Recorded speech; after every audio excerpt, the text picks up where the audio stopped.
नमस्कार स्टूडेंट्स, आपका अपने चैनल पे स्वागत और अभिनंदन है। प्यारे विद्यार्थियों, आप देख पा रहे हैं कि हम आज सामाजिक विज्ञान का पूरा सहज और सरल विश्लेषण करेंगे। आपको ध्यान है कि सामाजिक विज्ञान में आपके पास कितनी बुक है? 4 बुक है। कौन कौन सी बुक है?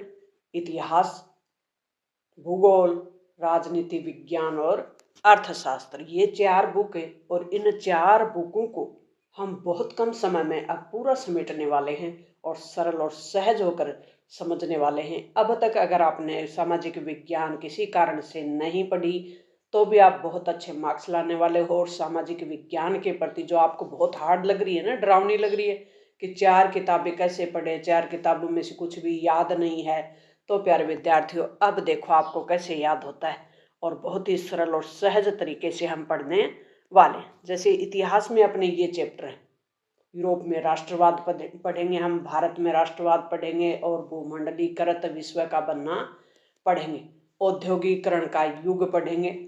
आपको ध्यान है कि यूरोप में राष्ट्रवाद में जो घटनाएं होती हैं उनको सरल और सहज करके मैं आपको समझाने वाली हूँ, ताकि आपका जो यूरोप में राष्ट्रवाद है वो बहुत सरल हो जाएगा। भारत में राष्ट्रवाद किस प्रकार से भारत में स्वतंत्र होने के लिए एक भाव उत्पन्न होता है और एक माहौल बनता है, उस सब का घटनाक्रम पढ़ेंगे। भूमंडलीकृत विश्व मतलब भूमंडल, भूमि का एक मंडल के रूप में, गांव के रूप में किस प्रकार से ग्लोबलाइजेशन होता है उसको पढ़ेंगे। औद्योगिकरण का मतलब है कि बड़े स्तर पे उद्योग लगते हैं और औद्योगिकरण सबसे पहले कहाँ होता है? ब्रिटेन में। अब दूसरी जो बुक है प्यारे विद्यार्थियों अपनी, वो है भूगोल। और भूगोल में ये चैप्टर हमें पढ़ने हैं, इससे बाहर कुछ नहीं आएगा प्यारे विद्यार्थियों, क्योंकि ये वो चैप्टर हैं जो आपके एग्जाम में आने वाले। इन्हीं चैप्टरों को पढ़ना है। इनके अलावा अगर आपकी नोटबुक में या आप जो बुक है उसमें चैप्टर है तो वो आपको नहीं पढ़ना। संसाधन एवं विकास, वन एवं वन्य जीव संरक्षण, जल संसाधन, कृषि, खनिज और ऊर्जा संसाधन, विनिर्माण उद्योग और राष्ट्रीय अर्थव्यवस्था की जीवन रेखा। राजनीति विज्ञान में ये चैप्टर होंगे। सत्ता की साझेदारी होगी। सत्ता की साझेदारी जानते हो कि अब क्या होती है? सत्ता का बंटवारा, यानी शक्ति का बंटवारा। सरकार के अंगों के बीच, समाज के समुदायों के बीच जब सत्ता का बंटवारा होता है, संस्थाओं के बीच शक्तियों का विभाजन होता है, तो उसे कहते हैं साझेदारी। संघवाद, भारत में संघवादी जो सरकार का प्रकार है उसको अपनाया गया है, तो संघवाद में भी शक्तियों का विभाजन होता है। जाति, धर्म और लैंगिक मसले, राजनीतिक दल और लोकतंत्र के परिणाम। नेक्स्ट है अर्थशास्त्र। चौथी जो अपनी बुक है ना वो अर्थशास्त्र की है प्यारे विद्यार्थियों। इसमें ये चैप्टर होंगे। विकास होगा, विकास का मतलब डेवलपमेंट और डेवलपमेंट का मतलब सकारात्मक परिवर्तन। किसी देश के, किसी व्यक्ति के जीवन में जब सकारात्मक परिवर्तन होता है तो उसे कहते हैं विकास। भारतीय अर्थव्यवस्था के क्षेत्रक और फिर मुद्रा और शाख, वैश्वीकरण और भारतीय अर्थव्यवस्था, उपभोक्ता के अधिकार, इन सब को हम सरल और सहज तरीके से समझने वाले हैं। एनसीईआरटी सिलेबस है। आप किसी भी बोर्ड की एग्जाम दे रहे हो, आपके लिए वेरी वेरी मोस्ट इम्पोर्टेंट है। इसमें हम अब बहुविकल्प यानी एमसीक्यू, वन लाइनर क्वेश्चन और जो निबंधात्मक प्रश्न है उन सब की बात करेंगे। तो सबसे पहले हम यूरोप में राष्ट्रवाद को समझने वाले हैं कि यूरोप में राष्ट्रवाद है, उसमें हम क्या क्या पढ़ेंगे। तो प्यारे विद्यार्थियों, सबसे पहले हमारा चैप्टर शुरू होता है कि एक फ्रेडरिक सारियू नाम का, कौन? फ्रेडरिक सारियू, याद हो गया ना नाम? फ्रेडरिक सारियू नाम का एक चित्रकार होता है, दार्शनिक होता है। कहने का मतलब फ्रांस का। देश कौन सा? फ्रांस। फ्रांसीसी क्रांति भी सबसे पहले, यूरोप में क्रांति भी कहाँ होती है? फ्रांस में होती है। और वो साल कौन सी थी वो हम देखेंगे, पहले इसको समझ लेते हैं। फ्रेडरिक सारियू ने 4 चित्रों की एक श्रृंखला बनाई। चित्र कितने? 4 चित्रों के, 4 चित्रों की एक श्रृंखला बनाई और उसमें एक कल्पना की कि जो देश हैं, राष्ट्र हैं, वो सब स्वतंत्रता के लिए, फ्रीडम, किसके लिए? फ्रीडम के लिए क्या कर रहे हैं? एक इस प्रकार से पूजा कर रहे हैं, मतलब उसकी वंदना करते हुए दिखाया गया है यानी स्वतंत्रता इतना महत्वपूर्ण पॉइंट है कि लोग स्वतंत्र होने के लिए उसकी क्या कर रहे हैं, वंदना कर रहे हैं। आरती टाइप होता है ना वंदना, वो कर रहे हैं। और जो फ्रीडम, स्वतंत्र के लिए, स्वतंत्रता के लिए ये कॉन्सेप्ट था, ये एक प्रकार से यूटोपिया टाइप था, यानी कल्पना दर्श जिसको कहते हैं। यूटोपिया मतलब एक कल्पना थी, वास्तविकता नहीं थी, इसको कहते हैं यूटोपिया। अब हम प्रश्नों को हल करते हैं कि फ्रांसीसी क्रांति कब हुई, साल कौन सी? 1789 की। याद हो गया ना? 1789 से। फ्रांसीसी क्रांति के दौरान किस सिद्धांत पे बल दिया गया था? राष्ट्रवाद यानी नेशनलिज्म। राष्ट्रवाद का मतलब है कि अपनी भाषा, अपनी संस्कृति के एक होने का भाव और देश के लिए मर मिटने का भाव होता है, उसे कहते हैं राष्ट्रवाद। नेपोलियन बोनापार्ट, यहाँ का एक शासक होता है नेपोलियन बोनापार्ट, और 1804 में उसने एक कानून संहिता तैयार की, उसे कहते हैं नेपोलियन कोड। नेपोलियन के शासन में कौन सी स्वतंत्रता सीमित हो गई थी? किस प्रकार की स्वतंत्रता सीमित हो गई थी? प्रेस की स्वतंत्रता, फ्रीडम ऑफ प्रेस। जर्मनी का एकीकरण किसके नेतृत्व में होता है? तो किसके नेतृत्व में होता है? ऑप्शन में दिए हुए हैं कि नेपोलियन, गरिबाल्डी, बिस्मार्क और मैटरनिख। किसके नेतृत्व में होता है? बिस्मार्क के। इटली के एकीकरण में प्रमुख भूमिका किसने निभाई थी? तो मैजिनी ने निभाई थी। नेक्स्ट है, जर्मनी का एकीकरण कब पूरा होता है? साल अच्छे से याद करनी है। साल थी 1871 की। किसका एकीकरण? जर्मनी का। वियना कांग्रेस कब आयोजित होती है? तो 1814 और 15 में आयोजित होती है। वियना कांग्रेस की अध्यक्षता किसने की थी? तो ये मैटरनिख ने की थी। मैटरनिख ने कहा था ना, जब फ्रांस छींकता है तो पूरे यूरोप को सर्दी जुकाम हो जाती है। उसकी वियना की अध्यक्षता भी मैटरनिख ने ही की थी। राष्ट्र का विचार सबसे पहले किस आंदोलन में उभरा था? फ्रांसीसी क्रांति में। इसीलिए कहते हैं कि जो यूरोप में राष्ट्रवाद हुआ वो फ्रांसीसी क्रांति से ही शुरू होता है, यानी भूमिका किसने तैयार की थी? फ्रांस की क्रांति ने। और फ्रांस का ही वो विचारक था जिसकी बात हमने की अभी, फ्रेडरिक सैरियो नाम का। यंग इटली की एक संस्था बनाई थी, यंग इटली। किसने बनाई थी? मैजिनी ने बनाई थी। याद रह जाएगी नहीं? यंग इटली की स्थापना किसने की? मैजिनी ने। गोल्विनीकरण, एक जोल्विन संघ बना था, वो क्या था? जोल्विन संघ था कस्टम यूनियन। कुछ बच्चों को, अंग्रेजी जो मीडियम के बच्चे हैं उनको बहुत दिक्कत आ रही है, इसलिए ये हिंदी और अंग्रेजी दोनों फॉर्म में बनाया है, दोनों लैंग्वेज में बनाया। कौन सा राष्ट्र 19वीं शताब्दी में एक राष्ट्र राज्य नहीं था, वो बताना है। जर्मनी। फ्रांस में लोगों का राष्ट्र विचार किसने पेश किया था? फ्रांस में लोगों का राष्ट्र जो विचार था वो फ्रांसीसी क्रांतिकारियों ने पेश किया था। जर्मनी का एकीकरण किस युद्ध के बाद हुआ था? तो फ्रैंको प्रेशियन युद्ध के बाद। राष्ट्रवाद का क्या अर्थ है? तो राष्ट्रवाद का अर्थ अगर आपको पता है तो आप आसानी से उत्तर दे पाओगे कि अपने राष्ट्र के प्रति प्रेम और एकता का जो भाव होता है वो होता है नेशनलिज्म, यानी राष्ट्रवाद। Love and unity for one nation. Blend and iron नीति किसने अपनाई थी? लौह और रक्त की नीति बोलते हैं इसको हिंदी में। ब्लड यानी लौह, आयरन यानी ब्लड यानी रक्त, और आयरन यानी लौह। लौह और रक्त की नीति किसने अपनाई थी? बिस्मार्क ने। तो यंग इटली किसने बनाई? मैजिनी ने। और लौह आयरन की नीति अपनाई बिस्मार्क ने। बिस्मार्क किस राष्ट्र का क्रांतिकारी था? ये ऊपर हमने देख ही लिया, किसके एकीकरण में उसकी महत्वपूर्ण भूमिका थी। इटली का एकीकरण कब होता है? साल थी 1871 की। राष्ट्रवाद को बढ़ावा देने के लिए किसने महत्वपूर्ण भूमिका निभाई थी? उदार बुद्धिजीवियों ने, लिबरल इंटेलेक्चुअल। राष्ट्र राज्य की सबसे प्रमुख विशेषता क्या होती है? तो साझा पहचान और सरकार होती है उनकी, कॉमन आइडेंटिटी और गवर्नमेंट। नेक्स्ट शॉर्ट क्वेश्चन करेंगे अपन कि राष्ट्रवाद क्या है। तो राष्ट्रवाद देखो बहुत ही सरल है।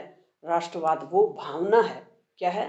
भावना है जिसमें लोग अपनी साझा संस्कृति, भाषा, इतिहास और पहचान का आधार पर एकजुट होकर स्वतंत्र राष्ट्र की कल्पना करते हैं। फ्रांसीसी क्रांति ने राष्ट्रवाद को कैसे बढ़ावा दिया, तो ऐसे कौन से तरीके थे, कहने का मतलब फ्रांस की क्रांति के उसने राष्ट्रवाद को बढ़ावा दिया, फ्रीडम रिवोल्यूशन, प्रमोट नेशनलिज्म। तो फ्रांसीसी क्रांति ने लोगों को राष्ट्र की भावना से जोड़ा और समानता, स्वतंत्रता और बंधुत्व जैसे विचार दिए।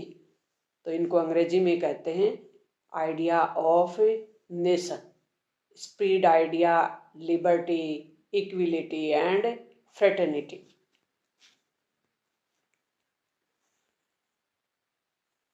ला पैत्री या ले सिटियोन का क्या अर्थ है? इनका अर्थ है पितृभूमि और ले सिटियोन का मतलब है नागरिक। तो ये फ्रांसीसी क्रांति के समय इन शब्दों का यूज किया गया था। नेपोलियन कोड क्या है? 1804 में, साल कौन सी? 1804 की। नेपोलियन ने संपत्ति के अधिकार, कानूनों के सामने समानता, जन्म पे आधारित विशेष अधिकारों को खत्म करने की बात कही थी। उसे कहते हैं नेपोलियन कोड। जर्मनी का एकीकरण किसके नेतृत्व में हुआ था? तो ये ओटोमन बिस्मार्क के नेतृत्व में हुआ था और 1871 में बिस्मार्क ने लौह और रक्त की नीति अपनाई थी, याद है ना? इटली का एकीकरण कैसे हुआ? तो इटली के एकीकरण कई राज्यों को मिलाकर होता है, जिसमें मैजिनी, काबूर और गैरिबाल्डी, तीन नेता। एम के जी, एम से मैजिनी, के से काबूर और जी से गैरिबाल्डी, इसमें तीन नेता होते हैं इटली के एकीकरण में, और इन नेताओं ने महत्वपूर्ण भूमिका निभाई।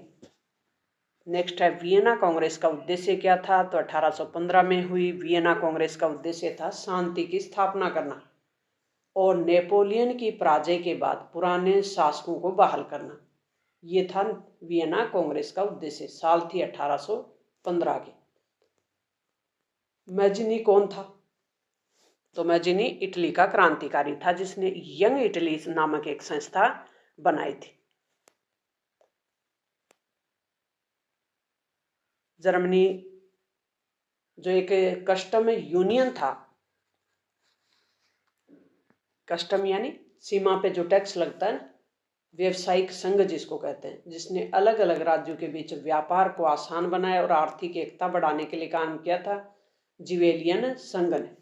इसको हिंदी में कहते हैं जिवेलियन संघ। क्या था? व्यापारिक संघ था। हिंदी में इसको व्यापारिक संघ कहते हैं, अंग्रेजी में इसको कस्टम यूनियन कहते हैं। याद हो रहा है? नेक्स्ट है राष्ट्र राज्य की विशेषताएं क्या थी?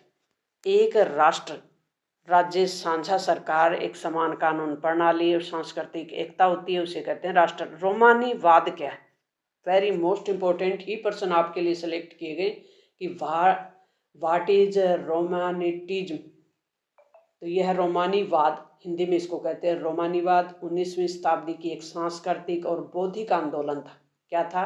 सांस्कृतिक बौद्धिक आंदोलन, जिसने तर्क और विज्ञान सोच की जगह विज्ञान, तर्क और जो कि वास्तविकता है उसकी जगह भावनाओं पे बल दिया, कल्पना पे बल दिया, व्यक्तिगत अनुभव पे बल दिया और प्रकृति की सुंदरता पे बल दिया। उसी को कहते हैं रोमानीवाद, यानी एक प्रकार का कल्पना दर्श।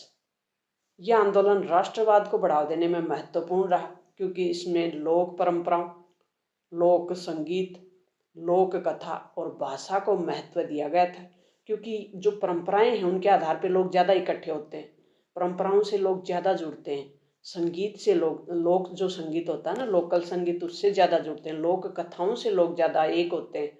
तो ये एक ही तो करना था राष्ट्रवाद के लिए, सबको एक करना था। उसी को कहते हैं रोमानीवाद। कहने का मतलब सांस्कृतिक और बौद्धिक आंदोलन था, और यह आंदोलन कलाकार, कवि और लेखकों के माध्यम से राष्ट्र की भावना को जगाने का रहा था। या आप इंग्लिश में इनको ऐसे लिख सकते हैं, तो इंग्लिश में भी तैयार किया गया। यूरोप में राष्ट्रवाद एक ऐसी राजनीतिक और सामाजिक विचारधारा थी जो 18वीं और 19वीं सदी में यूरोप में गहरा प्रभाव डाला। और ये विचार था कि एक राष्ट्र जिसमें साझा भाषा हो, साझा मतलब सबकी, संस्कृति हो, इतिहास हो, परंपरा हो, और एक एकीकृत स्वतंत्र और संप्रभु राज्य को संगठित होना चाहिए। वो तो मैंने बता ही दिया था कि फ्रेडरिक सोरियो ने किस प्रकार एक 4 चित्र बनाए, स्वतंत्रता की इमेज की उसने, इमेजिन था, ये कहने का मतलब कल्पना थी, जिसको कहते हैं यूटोपिया। यूरोप में राष्ट्रवाद के दौरान प्रयुक्त प्रतीक कौन से थे, कौन से प्रतीकों का प्रयोग किया गया ये भाव जगाने के लिए, लोगों में एक होने के लिए?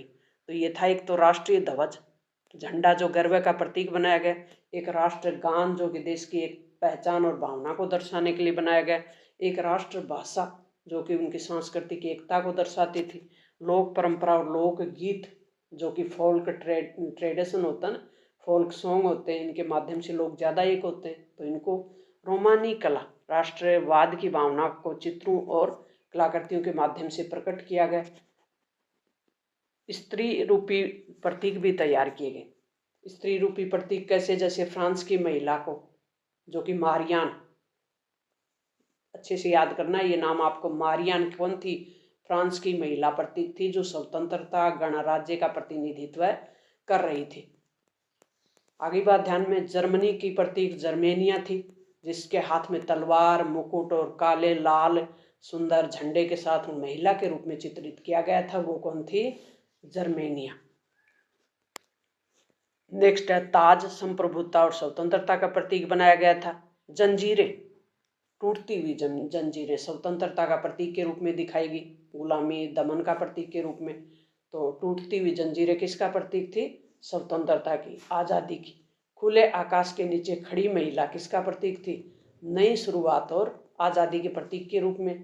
तो इस प्रकार से राष्ट्रवाद की भावना को जागृत किया गया, उसे कहते हैं यूरोप में राष्ट्रवाद। और ये राष्ट्रवाद कहाँ से शुरू होता है? फ्रांस से। क्रांति थी 1789 की, यानी सबसे पहले क्रांति कहाँ होती है? फ्रांस की। फ्रांस में स्वतंत्रता, तर्क और गणराज्य की भावना का प्रतीक मारियान। कौन? मारियान। और जर्मेनिया, जर्मनी के एकीकरण की प्रतीक, सिर पे मुकुट और हाथ में तलवार। यूरोप में राष्ट्रवाद क्या था? ये तो हमने देख ही लिया कि यूरोप में राष्ट्रवाद क्या था। अब कुछ महत्वपूर्ण जो कि परीक्षा उपयोगी प्रश्न है वो करेंगे। इटली के एकीकरण में महत्वपूर्ण भूमिका किसने निभाई? ये लगभग प्रश्न अपन ने कर लिए हैं। नेपोलियन बोनापार्ट ने राष्ट्रवाद को कैसे बढ़ाया? मैटरनिक की क्या भूमिका थी? मैजिनी कौन था? यंग इटली संगठन बनाया था मैटरनिक ने। लॉन्ग क्वेश्चनों में यूरोप में राष्ट्रवाद के प्रमुख कारणों की व्याख्या कीजिए। तो ये है,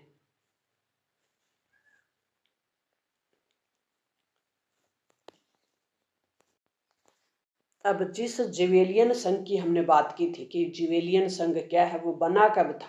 साल थी 1834 की।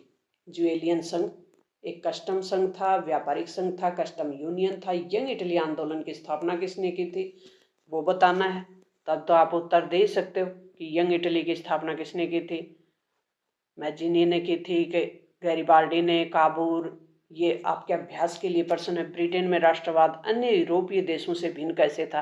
क्योंकि यूरोप में कोई भी रक्त नहीं बहा था, यानी शांतिपूर्ण तरीके से बदलाव हो गया था, इसलिए ब्रिटेन की जो क्रांति है वो अलग मानी जाती है, गौरवपूर्ण क्रांति मानी जाती है ब्रिटेन की। बाल्कन क्षेत्र को यूरोप का बारूद का ढेर क्यों कहा जाता है? बाल्कन क्षेत्र को क्या कारण थे? कि जातीय राजनीतिक तनाव और बाहरी हस्तक्षेप अधिक था वहाँ, इसलिए बाल्कन को यूरोप का बारूद का ढेर कहा गया था।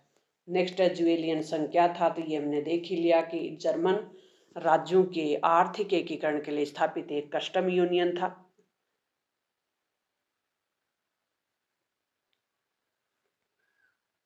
बिस्मार्क की लौह और रक्त की नीति जर्मन एकीकरण में महत्वपूर्ण भूमिका कैसे निभाती है? साल थी 1860 की। और रक्त और लौह की नीति सबसे पहले आर्थिक सुधार यानी कस्टम यूनियन ज्वेलियन के माध्यम से पर्शिया को मजबूत किया गया। और 3 युद्ध डेनमार्क के साथ, ऑस्ट्रिया के और फ्रांस के खिलाफ लड़े गए। इस प्रकार से 1871 में फ्रैंकफर्ट में विलियम फर्स्ट को सम्राट घोषित कर आधुनिक जर्मनी का गठन किया गया था। बाल्कन क्षेत्र में राष्ट्रवादी तनाव के कारण बताने, क्या कारण थे वहाँ? बाल्कन क्षेत्रों में बारूद को ढेर कहा गया ना यूरोप का, बाल्कन क्षेत्र को। तो वो क्या कारण था? तो वहाँ जातीय समूह थे, जैसे सर्ब हो गए, ग्रीक हो गए, रोमानिया ये हो गए, तो वो ओटोमन शासन की मुक्ति चाहते थे और ओटोमन साम्राज्य का पतन और राष्ट्रवादी विचारों का प्रसार इस क्षेत्र को अस्थिर बना रहा था। इसके अलावा बाहरी जो शक्तियां थी जैसे रूस, ऑस्ट्रिया, हंगरी, अन्य देशों ने भी हस्तक्षेप कर क्षेत्रीय तनाव को और बढ़ा दिया था, जिसे इसे यूरोप का बारूद का ढेर कहा जाता है। ब्रिटेन में राष्ट्रवाद अन्य यूरोपीय देशों से अलग कैसे था? तो ब्रिटेन में राष्ट्रवाद बहुत ही शांतिपूर्ण तरीके से हुआ था, इसलिए ये अलग था। और यहाँ जातीय समूह जैसे संसद में सुधार, यूनियन एक्ट यानी कानूनों के माध्यम से बहुत ही शांतिपूर्ण तरीके से यहाँ यूनाइटेड किंगडम बनाया गया था 1707 में। तो यूनाइटेड किंगडम कब बना? 1707 में, और बिल्कुल शांतिपूर्ण तरीके से। इसलिए ब्रिटेन की क्रांति, ब्रिटेन का राष्ट्रवाद अन्य यूरोपीय देशों के राष्ट्रवाद से अलग है। तो हमने क्या क्या देख लिया कि यूरोप में राष्ट्रवाद किसका प्रतीक था, किस प्रकार से उनके प्रतीकों को देखा। Very very most important person, सभी को सिलेक्ट करके नेक्स्ट चैप्टर है अपना भारत में राष्ट्रवाद, nationalism in India, objective person करेंगे। भारत में भी राष्ट्रवाद किस प्रकार से होता है, देश की आज़ादी के लिए किस प्रकार से लोग एक हो जाते हैं, उससे संबंधित पर्सन। महात्मा गांधी दक्षिणी अफ्रीका से भारत कब आते हैं? साल थी 1915 की। महात्मा गांधी ने अपना पहला सत्याग्रह कहाँ किया था? चंपारण में। रोलट एक्ट कब पारित किया गया था? साल थी 1919 की। जलियांवाला बाग हत्याकांड कहाँ हुआ था? अमृतसर में। जलियांवाला बाग हत्याकांड का आदेश किसने दिया था? तो थे जनरल डायर। खिलाफत आंदोलन किससे संबंधित था? तुर्की के खलीफा से। असहयोग आंदोलन कब शुरू हुआ? तो ये था 1920। जनवरी 21 में असहयोग आंदोलन शुरू हो जाता है। साल थी 1920 की। नेक्स्ट है, असहयोग आंदोलन क्यों वापस लिया गया? तो ये चोरा चोरी हिंसा के कारण वापस ले लिया था। चोरा चोरी कांड किस राज्य में हुआ था? तो उत्तर प्रदेश में। गांधी जी ने स्वराज का क्या अर्थ बताया था? आत्मशासन, सेल्फ रूल। सविनय अवज्ञा आंदोलन कब हुआ? 1930। दांडी यात्रा कितने दिनों तक चली थी? 24 दिन तक। गांधी जी ने नमक कानून को किस आंदोलन में चुनौती दी थी? वो थी सविनय अवज्ञा आंदोलन। भारत छोड़ो आंदोलन कब शुरू हुआ? 1942। पूर्ण स्वराज का प्रस्ताव किस अधिवेशन में दिया था? लाहौर अधिवेशन 1929 में। प्यारे विद्यार्थियों, अपना एक पूरा मैराथन क्लास चल रही है और एक पूरी बुक है, उसको हम एक ही क्लास में समेट रहे हैं। भारतीय राष्ट्रीय कांग्रेस की स्थापना कब हुई थी? साल थी 1885 की। महात्मा गांधी ने किसे हरिजन कहा था? दलितों को। साइमन कमीशन का विरोध क्यों हुआ? क्योंकि इसमें कोई भी भारतीय सदस्य नहीं था। It had no Indian member, इसलिए इसका विरोध हुआ था। Simon commission. नेक्स्ट है, भारतीय राष्ट्रीय कांग्रेस के पहले अध्यक्ष कौन थे? WC बनर्जी। सरोजनी नायडू को किस नाम से जाना जाता था? तो ये इनको नाइटिंगेल ऑफ इंडिया के नाम से जाना जाता था। महात्मा गांधी ने असहयोग आंदोलन, जलियांवाला बाग हत्याकांड किस अधिनियम ने ब्रिटिश सरकार, किस अधिनियम के तहत ब्रिटिश सरकार ने भारत में बिना मुकदमा चलाए लोगों को जेल में बंद करने का अधिकार दे दिया था? वो कौन सा था? Rowlatt act. नेक्स्ट है, असहयोग आंदोलन। असहयोग आंदोलन का प्रमुख कारण ये था रोलट एक्ट। असहयोग आंदोलन को किस कारण से स्थगित किया गया था? तो ये किया गया था चोरा चोरी कांड, जो कि 1922 में उत्तर प्रदेश के चोरा चोरी नामक जगह पे एक जो पुलिस थाना था उसमें आग लगा दी जाती है। और गांधी जी नहीं चाहते थे कि आंदोलन हिंसक बने, हिंसक मतलब तोड़ फोड़, तो उसको गांधी जी ने वापस ले लिया था, यानी बंद कर दिया था। स्वदेशी आंदोलन, स्वदेशी वस्तुओं को अपनाने के लिए। जलियांवाला बाग हत्याकांड की घटना 13 अप्रैल 1919 को अमृतसर के जलियांवाला बाग में जनरल डायर ने निहत्थे, यानी लोगों के हाथ में हथियार नहीं थे, शांतिपूर्ण तरीके से लोग आंदोलन कर रहे थे। किसका? रोलट एक्ट का। और इस घटना ने झकझोर कर रख दिया और गांधी जी इस घटना से और भी अधिक नाराज हो गए थे। असहयोग आंदोलन के 3 प्रमुख कार्यक्रम कौन से थे? तो स्कूल, कॉलेज, जो भी सरकारी स्कूल थे, कॉलेज थे, उनका बहिष्कार कर दिया कि हमारे सरकार के जो भी कॉलेज हैं, स्कूल, उनमें नहीं जाएंगे। विदेशी वस्त्र नहीं पहनेंगे, यानी उनका बहिष्कार कर दिया। बहिष्कार का मतलब है बाहर निकालना, फेंकना, यानी उनको हम नहीं अपनाएंगे। सरकारी नौकरी और न्यायालयों का बहिष्कार, सरकारी नौकरियां छोड़ दी थी लोगों ने। तो इस प्रकार से असहयोग आंदोलन में अंग्रेजी सरकार के विरुद्ध।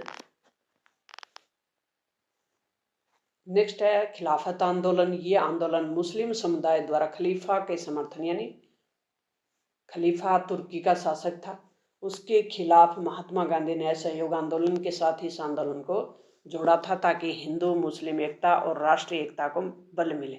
असहयोग आंदोलन के कारण और प्रभावों की व्याख्या कीजिए। वेरी मोस्ट इंपॉर्टेंट कि असहयोग आंदोलन के कारण क्या थे, उसके प्रभाव क्या पड़े, इसी प्रश्न को करने वाले हैं। असहयोग आंदोलन 1920 में शुरू होता है और जनवरी 21 में इसको पूरी तरह से शुरू कर दिया जाता है। इसके प्रमुख कारण हैं वो हैं जलियांवाला बाग हत्याकांड, रोलट एक्ट, खिलाफत आंदोलन। गांधी जी ने भारतीयों से आह्वान किया कि वह ब्रिटिश शासन का सहयोग नहीं करें। उन्होंने सरकारी नौकरियों, स्कूल, कॉलेज, विदेशी वस्तुएं और इन सब का बहिष्कार कर दिया। ये आंदोलन पूरे देश में फैल गया और लोगों ने स्वदेशी वस्त्रों को अपनाया, विदेशी वस्त्रों को जला दिया। लेकिन 1922 में चोरा चोरी घटना के कारण गांधी जी ने असहयोग आंदोलन को स्थगित कर दिया और भारत की आज़ादी की दिशा में ये पहला और महत्वपूर्ण कदम था, एक महत्वपूर्ण कदम साबित होता है। नेक्स्ट प्रश्न, गांधी जी रोलट एक्ट किस साल पारित हुआ? साल थी 1919 की और जलियांवाला 13 अप्रैल 1919। असहयोग आंदोलन किसके नेतृत्व में? तो गांधी जी के। असहयोग आंदोलन किस कारण स्थगित हुआ?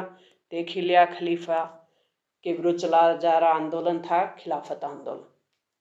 खलीफा के समर्थन में, खलीफा कहाँ का शासक था?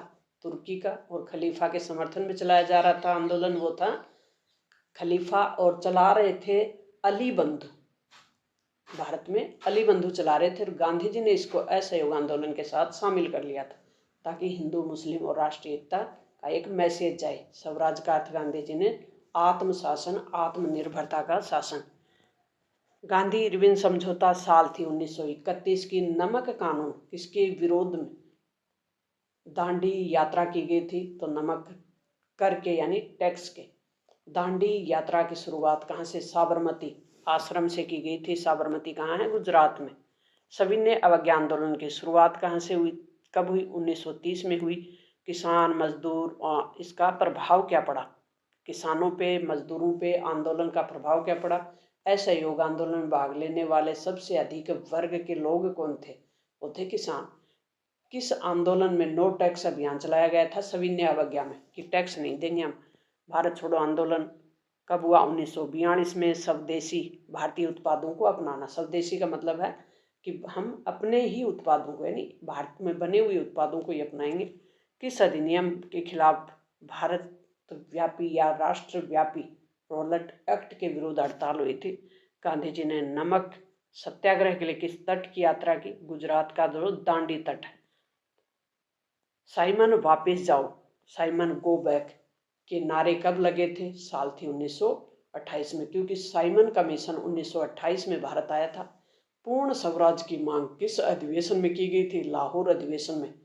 भारत में राष्ट्रवाद फैलाने के माध्यम का प्रयोग समाचार पत्र थे। राष्ट्रवाद की भावना को सबसे पहले किसने ग्रामीण जनता तक पहुंचाया था? गांधी जी ने। सविनय अवज्ञा आंदोलन का अर्थ देखेंगे तो यह आंदोलन सविनय अवज्ञा यानी सिविल डिसओबीडियंस मूवमेंट, यानी सविनय विनय पूर्वक हम कानूनों का विरोध करेंगे, आंदोलन पर कोई हिंसा नहीं करेंगे। कहने का मतलब 1930 में किया। ये एक अहिंसक आंदोलन था जिसका उद्देश्य ब्रिटिश सरकार के अन्यायपूर्ण कानूनों का शांतिपूर्ण ढंग से विरोध करना था। इसका अर्थ ये है। इसका प्रारंभ कब होता है? 12 मार्च 1930 से होता है। दांडी यात्रा शुरू होती है और 6 अप्रैल को गुजरात के दांडी तट पे पहुंचकर नमक कानून को तोड़ा जाता है।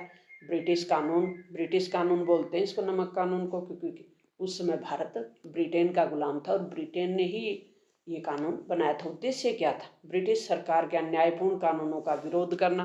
दूसरा पॉइंट इसमें बनाएंगे कि भारत की पूर्ण स्वतंत्रता की मांग को और मजबूत करना, जनता को अहिंसक असहयोग के लिए प्रेरित करना। प्रमुख गतिविधि क्या हुई इस आंदोलन के दौरान?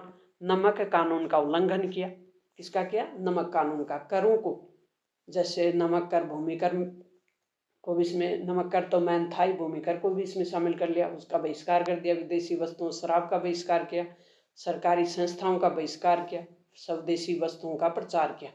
गांधी जी की इसमें महत्वपूर्ण भूमिका थी। गांधी जी और महिलाओं में जैसे सरोजनी नायडू, कस्तूरबा गांधी, कमला नेहरू इसमें शामिल थी। किसान, मजदूर, छात्र, व्यापारी सभी वर्गों ने इसमें भाग लिया था। गांधी इरविन समझौता होता है, जैसे ही ये आंदोलन खत्म होता है उसके बाद एक समझौता होता है गांधी जी और इरविन के बीच। तो उस समय जो वाइसराय थे वो थे इरविन, अंग्रेजी ब्रिटिश सरकार की तरफ से। ब्रिटिश सरकार से समझौता किया गया जिसमें सरकार ने राजनीतिक बंदियों को रिहा कर दिया और गांधी जी द्वितीय गोलमेज सम्मेलन में शामिल होते हैं। 3 गोलमेज सम्मेलन चलते हैं ब्रिटेन में, उनमें से दूसरे में गांधी जी भाग लेते हैं। परिणाम क्या निकला?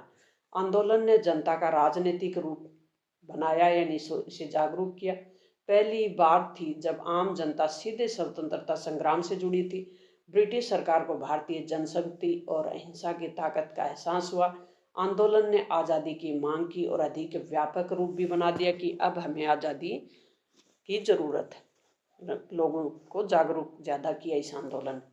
महत्वपूर्ण तथ्य यानी 12 मार्च 1930 को दांडी यात्रा, 6 अप्रैल को ये पहुंची, 1931 को गांधी इरविन समझौता हुआ और अहिंसक ढंग से कानूनों का उल्लंघन किया गया।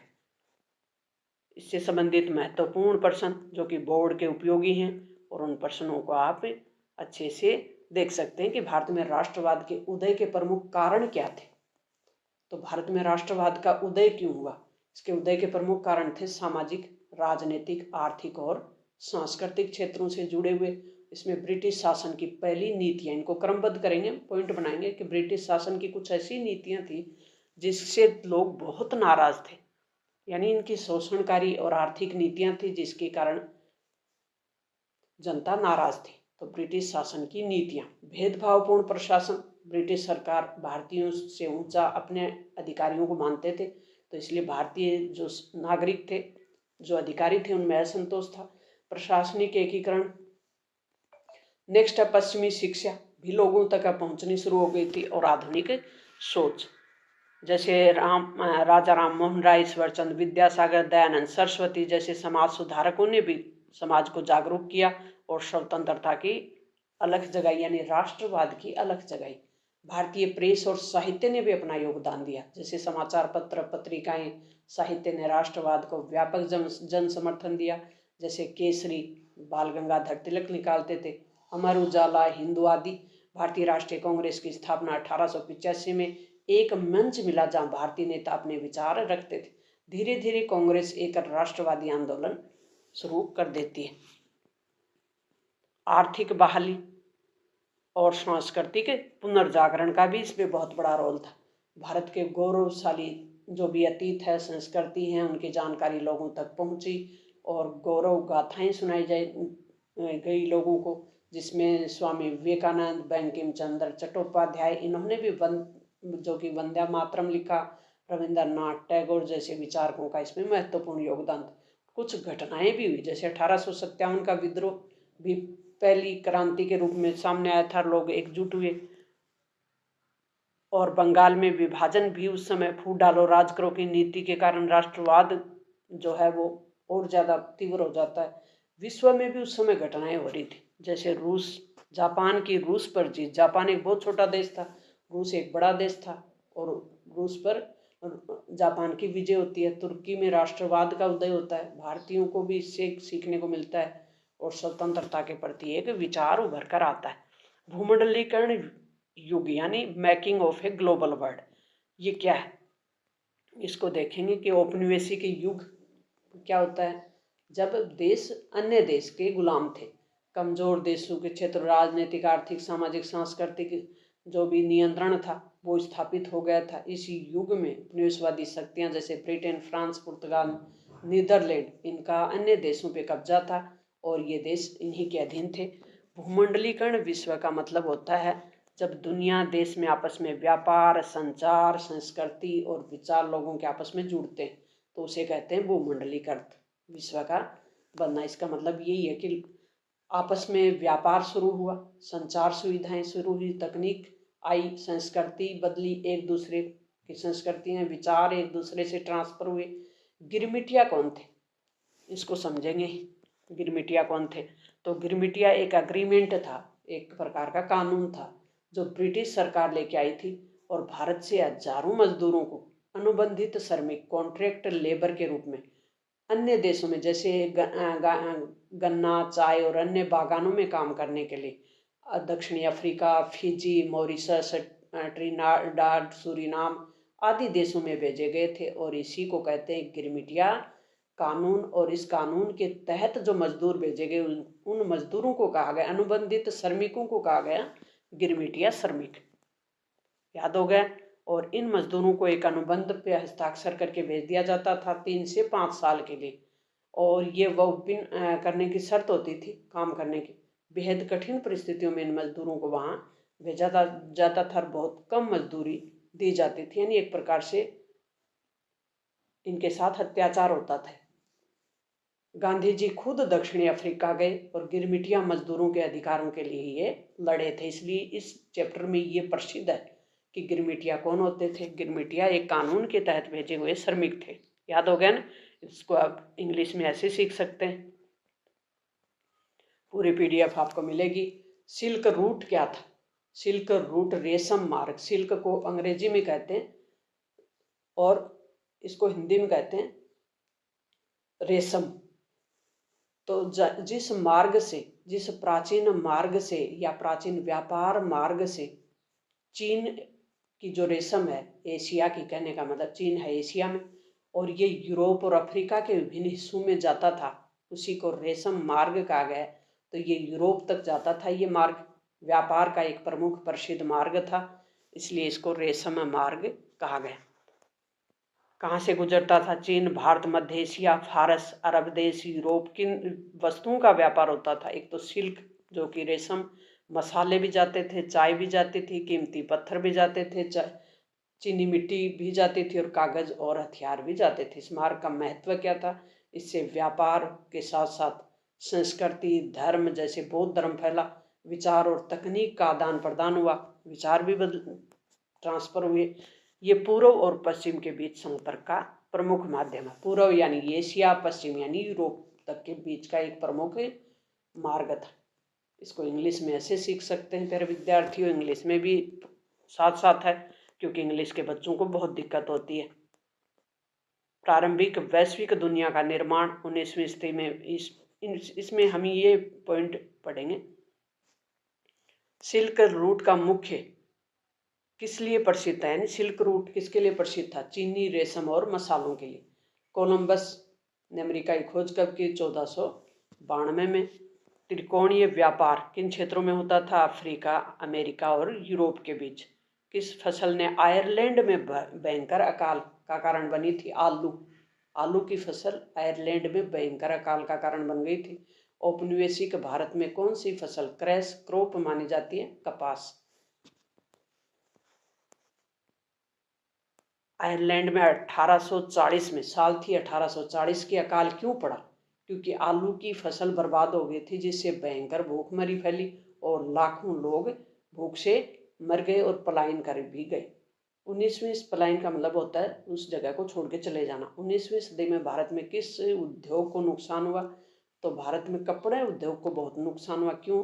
क्योंकि ब्रिटेन में मशीनें लग गई थी और बड़े स्तर पे कपड़े वहाँ से आयात होने लग गए थे, बने बनाए। वैश्विक अर्थव्यवस्था के विकास में औपनिवेशिक देशों की भूमिका थी। तो औपनिवेशिक जिसके अंडर में थे। रेशम मार्ग किन वस्तुओं के व्यापार के लिए प्रसिद्ध था? तो ये रेशम से ही संबंधित था।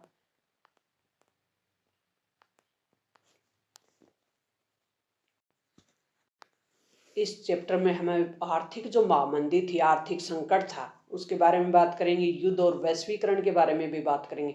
महामंदी कब आई? 1929 और 30 में। 1929 और 30 में महामंदी, जिसको कहते हैं ग्रेट डिप्रेशन अंग्रेजी में। महामंदी का सबसे बड़ा प्रभाव किस पे पड़ा? कृषि और किसानों पे। सबसे ज़्यादा कृषि और किसान इससे प्रभावित हुए महामंदी से। और देशों में सबसे ज़्यादा अमेरिका प्रभावित हुआ। देशों में वैसे सभी देशों पे असर पड़ा, लेकिन सबसे ज़्यादा प्रभावित हुआ अमेरिका। पहले विश्व युद्ध के बाद भारत के किसानों पे क्या प्रभाव पड़े, तो कीमतें गिर गई थी। पहले विश्व युद्ध के बाद, पहला विश्व युद्ध कब हुआ, 1914 से 1918 के बीच, याद आ गया ना पहला विश्व युद्ध। और सबसे ज़्यादा कीमत असर पड़ा किसानों पे। जर्मनी में महामंदी के बाद हिटलर बना था वहाँ का शासक। ब्रेटन वुड्स सम्मेलन होता है 1944 में। ब्रेटन वुड्स में कौन सी संस्थाएं बनती, IMF और विश्व बैंक। IMF का उद्देश्य क्या था, देशों को वित्तीय मदद करना, यानी वित्तीय स्थिरता बनाए रखना। वैश्वीकरण के परिणाम स्वरूप किसका उदय होता है, विदेशी कंपनियों का। और भूमंडलीकरण में भारत का योगदान रहा। उपनिवेशवाद बनना, कच्चे माल का निर्यात, श्रमिकों की आपूर्ति, ये सभी उस समय घटनाएं हुई। तो निम्न में से कौन सी घटना भूमंडलीकरण प्रक्रिया से संबंधित नहीं है, तो ब्रेटन वुड्स समझौता होता है 1944 में, और अमेरिका के ब्रेटन वुड्स नामक जगह पे साल थी 1944 की। IMF और वर्ल्ड बैंक, IMF को बोलते हैं जो मैनेजमेंट जो फंड होता है, और फिर वर्ल्ड बैंक यानी विश्व बैंक, विनिर्माण बैंक भी बोलते हैं। दो संस्थाएं बनी, इसलिए ब्रेटन वुड्स सम्मेलन को जुड़वा संतान, इनको जुड़वा संतान बोला जाता है। और अंतर्राष्ट्रीय मुद्रा को सिल्क रूट की बात हमने करी ली। दांडी मार्च इससे संबंधित नहीं। नेक्स्ट चैप्टर है मुद्रण संस्कृति और आधुनिक दुनिया। मुद्रण का मतलब छपाई, और आधुनिक दुनिया किस प्रकार से चेंज होती है। फिर मुद्रण संस्कृति, इसमें किस प्रकार से छपाई का काम होता है, फिर बदलाव आता है समाज में। मुद्रण तकनीक की उत्पत्ति सबसे पहले चीन में आती है, जापान और कोरिया तक भी पहुंचती है। यूरोप में प्रिंट क्रांति होती है, जो कि गुटनबर्ग के छापे खाने से शुरू होती है। याद हो रहा है ना, यूरोप में प्रिंट क्रांति, गुटनबर्ग शुरू करता है प्रिंट। और धार्मिक सुधार आंदोलन शुरू होते हैं, रिफॉर्म। 18वीं सदी में जनमत के निर्माण में मुद्रण की बहुत बड़ी भूमिका होती है। भारत में मुद्रण का आगमन और प्रभाव होता है इसका। मुद्रण राष्ट्रीयता और समाज सुधार आंदोलन में महत्वपूर्ण भूमिका निभाती है। दुनिया की पहली छपी किताब कौन सी है, बाइबिल। दुनिया में पहली छपी किताब कौन सी है, बाइबिल। छपाई की आधुनिक तकनीक की शुरुआत किसने की थी, जोहान गुटेनबर्ग ने। और जोहान गुटेनबर्ग ने छापेखाने का कहाँ स्थापित किया था, जर्मनी में, यूरोप में, जर्मनी में। और महाद्वीप की बात करें तो यूरोप। प्रिंटिंग प्रेस का यूरोप में धार्मिक आंदोलन पे क्या प्रभाव पड़ा था, तो सुधार आंदोलन शुरू हुए थे इससे। भारत में पहला मुद्रित समाचार पत्र कौन सा था, बंगाल गजट। गुटेनबर्ग के छापे खाना था वो क्यों महत्वपूर्ण था, तो गुटेनबर्ग 15वीं सदी में जर्मनी में पहला प्रिंटिंग प्रेस बनाया, जिससे किताबों का उत्पादन तेज हुआ। किताबें बड़े स्तर पर छपने लगी, सस्ती भी हुई, और ज्ञान का तेजी से प्रसार हुआ। इसलिए गुटेनबर्ग का जो छापा खाना था वो प्रसिद्ध था। प्रिंटिंग प्रेस के कारण यूरोप में क्या परिवर्तन आए, तो पढ़ने की संस्कृति विकसित हुई, धार्मिक आंदोलन शुरू हुए, लोगों में सवाल उठाने की शक्ति आई, और जनमत बनना शुरू हो जाता है। भारत में छपाई के आगमन कहाँ से होता है, पुर्तगालियों से होता है। साल थी 1556 की, और इसके बाद मिशनरी और सामाजिक सुधारों ने भी इसका प्रयोग किया। नेक्स्ट प्रश्न दीर्घोत्तरीय प्रश्न है, प्रिंटिंग प्रेस से सामाजिक और सांस्कृतिक प्रभाव किस प्रकार से होते हैं, तो लोगों तक किताब पहुंची और लोगों ने पढ़ना शुरू किया, तो ये सब स्त्री, दलित, सब वंचित वर्गों तक भी अब किताबें पढ़नी शुरू हो जाती हैं और लोग जागरूक होते हैं। मुद्रण तकनीक और उसका प्रारंभ, छपाई खाने की तकनीक की शुरुआत सबसे पहले चीन से होती है। और जोहान गुटेनबर्ग की प्रेस कब स्थापित की गई थी, 1450 के आसपास। गुटेनबर्ग की सबसे प्रसिद्ध किताब थी वो कौन सी थी, बाइबिल। यूरोप में प्रिंटिंग प्रेस के आने से सबसे बड़ा प्रभाव क्या पड़ा, धार्मिक सुधार आंदोलन को बढ़ावा मिला। मुद्रण तकनीक की वजह से कौन सा आंदोलन शुरू होता है, धार्मिक सुधार आंदोलन। प्रिंटिंग प्रेस के आने से यूरोप में क्या विकसित होता है, साक्षरता बढ़ती है। और भारत में सबसे पहला मुद्रित समाचार पत्र बंगाल गजट होता है। भारत में छपाई का आरंभ सबसे पहले गोवा में साल थी 1556 की, और सबसे पहले कौन लेके आए थे, पुर्तगाली। मुद्रण संस्कृति पर समाज पे क्या प्रभाव पड़ता है, जागरूकता बढ़ती है। मुद्रण मतलब छपाई जब किताबें बड़े स्तर पे छपने लगी, महिलाओं तक पहुंचने लगी, वंचित वर्गों तक पहुंचने लगी, मुद्रण प्रेस के कारण किस वर्ग में शिक्षा का प्रसार हुआ? आम जनता में।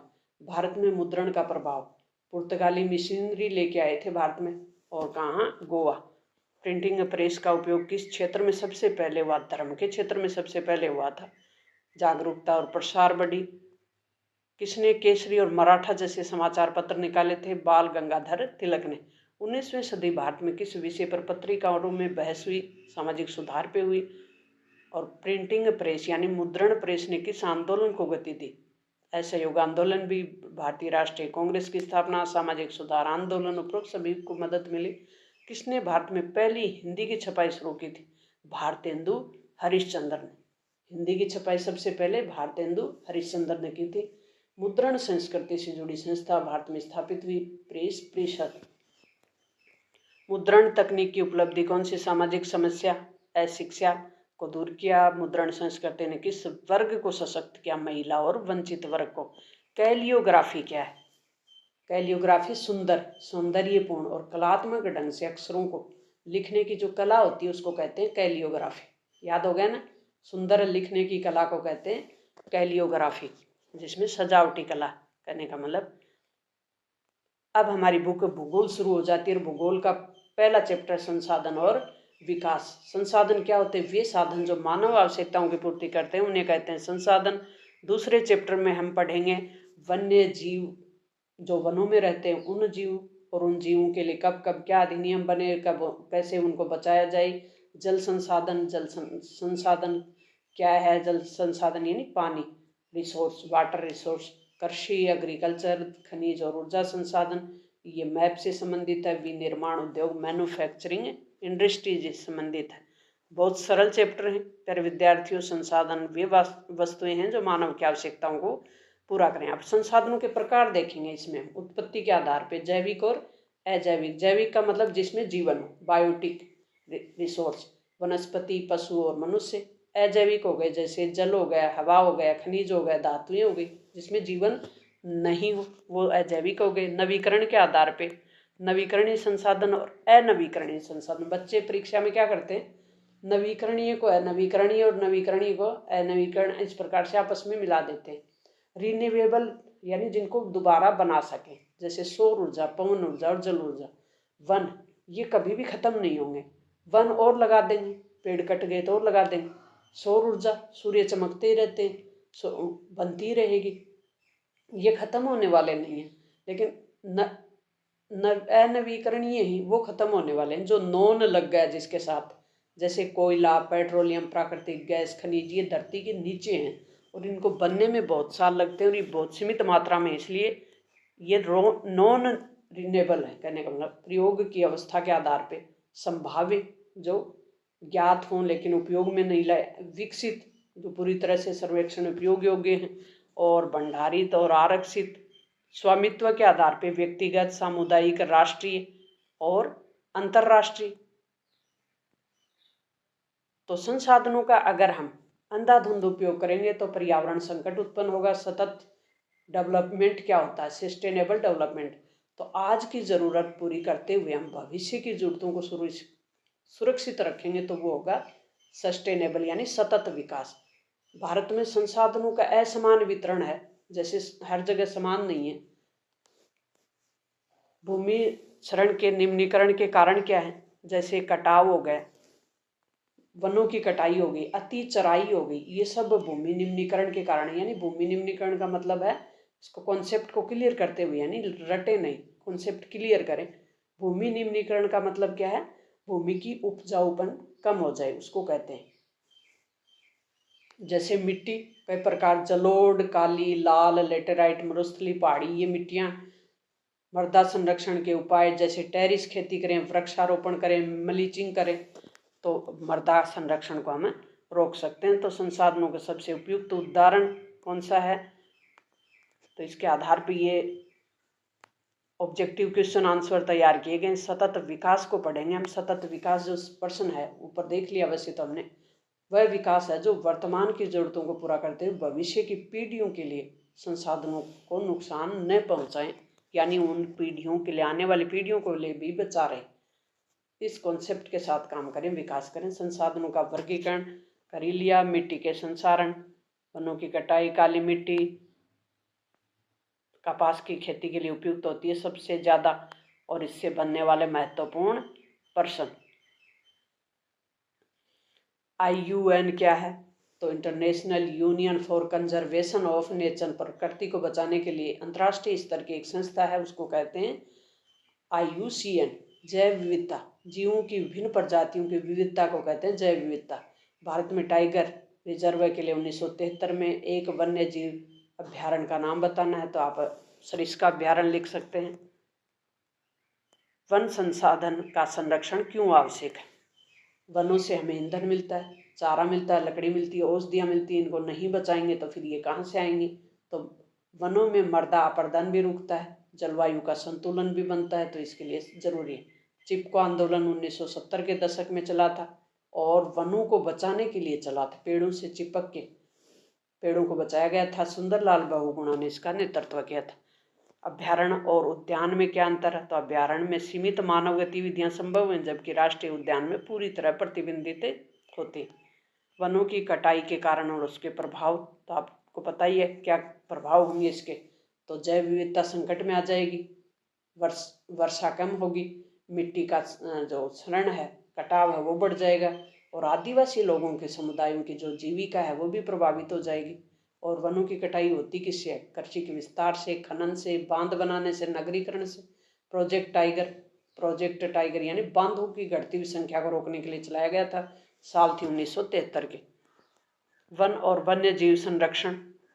वनों को खतरा क्यों है? वनों की अंधाधुंध कटाई के कारण। अधिक वृक्षारोपण करें, अंधाधुंध कटाई पर रोक लगाएं तो वन बच जाएंगे। जंगलों की आग पे रोक लगाएं, अवैध शिकार पे रोक लगाएं, लोगों को जागरूक करें, तो वन और वन्य जीव दोनों बच जाएंगे। विलुप्त प्रजातियां कौन सी होती हैं? विलुप्त प्रजातियां वे प्रजातियां जो समाप्त हो चुकी, यानी वह धरती पर अब जीवित नहीं है, उनको कहते हैं विलुप्त। जैसे डोडा पक्षी हो गए, भारतीय एशियाई चीता हो गया, जो कि 1952 में विलुप्त घोषित हो गया था। पिंक हेडेड गुलाबी सिर वाली बतख हो गई, ये सब विलुप्त है। संकटग्रस्त यानी इन पे संकट है, अगर अभी ध्यान नहीं दिया तो ये भविष्य में ये भी क्या हो जाएंगी? विलुप्त हो जाएंगी। बंगाल टाइगर है, हाथी है, गंगा नदी की डॉल्फिन है, सिंहमृग है, हिम्मत तेंदुआ है। और इसके लिए काम कौन करता है? IUCN करती है, international union of conservation nature. ये करता है दुनिया की जीव प्रजातियों की सुरक्षा के लिए। श्रेणियों में विभाजित कर रखा है इसने। भारत की प्रमुख राष्ट्रीय उद्यान कार्बेट उत्तराखंड में है, बांधवगढ़ मध्य प्रदेश में, काजीरंगा असम में है, सुंदरवन पश्चिम बंगाल में, रणथंभौर राजस्थान में। रिजर्व के लिए वन्य जीव और वन्य जीव संसाधन, जैव विविधता तो हमने देख ही लिया। भिन्न प्रकार के जीवों की, चिपको आंदोलन, ये इस एग्जाम से पहले पढ़ने के लिए महत्वपूर्ण फैक्ट भी आपके सामने हैं। और जैव संसाधन, जीवों का संरक्षण करने के लिए संविधान का अनुच्छेद 48 पर्यावरण और वन संरक्षण की बात करता है, यानी पर्यावरण की बात हमारा संविधान भी करता है। और इसमें सुंदरवन पश्चिम बंगाल में, कॉर्बेट उत्तराखंड में, ये एग्जाम से पहले याद करने वाले फैक्ट आपके लिए तैयार किए गए।